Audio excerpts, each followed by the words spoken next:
राष्ट्रवादी काँग्रेस शरद पवार गटाचे प्रदेशाध्यक्ष जयंत पाटील यांच्या उपस्थितीत विधानसभा इच्छुक उमेदवारांच्या कार्यकर्ता मेळावा संपन्न।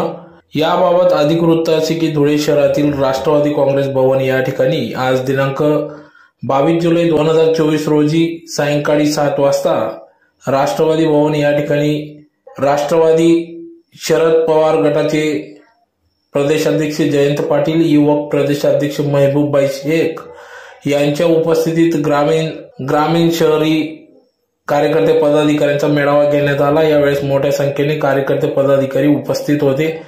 तर यावेळेस विधानसभा मतदारसंघात इच्छुक उमेदवारांची देखील मुलाखत पदाधिकाऱ्यांच्या प्रतिक्रिया घेण्यात आली। यावेळेस पदाधिकाऱ्यांची प्रतिक्रिया जाणून घेतल्या। यावेळी डॉक्टर मनोज महाजन व त्यांच्या पदाधिकाऱ्यांनी देखील आपल्या कार्याचा आढावा या ठिकाणी सादर केला। तर शिरपूर, साक्री, सिंदखेडा, धुळे शहर, धुळे ग्रामीण येथील पदाधिकारी कार्यकर्ते या ठिकाणी मोठ्या संख्येने उपस्थित होते। तर यावेळेस येथील 4ही तालुके व धुळे शहर कार्यकर्ते पदाधिकारी मोठ्या संख्येने उपस्थित होते। यावेळेस पदाधिकाऱ्यांच्या वतीने प्रदेशाध्यक्ष जयंत पाटील, युवक प्रदेशाध्यक्ष महबूब शेख भाई यांच्या उपस्थितीत त्यांचा भव्य असा सत्कार देखील कार्यकर्ते पदाधिकाऱ्यांच्या वतीने करण्यात आला। पदाधिकारी, सर्व तालुकाध्यक्ष, सन्माननीय धुळेकर, सन्माननीय साक्री, शिरपूर तालुक्यातल्या सर्व पदाधिकाऱ्यांना मी नमस्कार करते।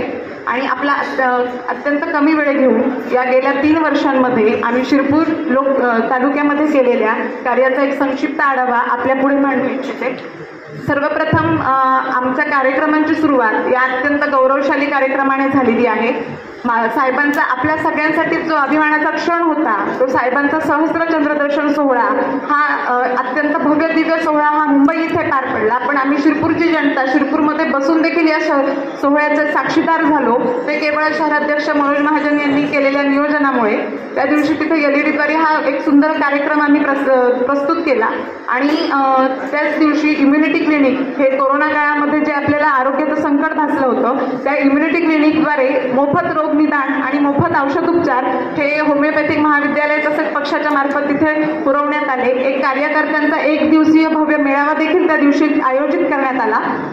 दुसरी महत्त्वाची गोष्ट म्हणजे क्रियाशील सभासद नोंदणी रथ हा शिरपूर तालुक्यामध्ये आपण आदरणीय साहेबांच्या हस्ते त्याचं उद्घाटन केलं आणि 350 आम्ही क्रियाशील सभासद केले आणि हा क्रियाशील सभासदांची नोंद आम्ही पक्षाकडे मुंबईला जाऊन दिलेली आहे। त्याच्यानंतर दुसरा आपल्यासाठी एक अभिमानाचा क्षण म्हणजे दिल्ली येथे झालेलं राष्ट्रीय अधिवेशन जे आपल्यासाठी एक खूप अभिमानाची आणि गौरवाची गोष्ट आहे।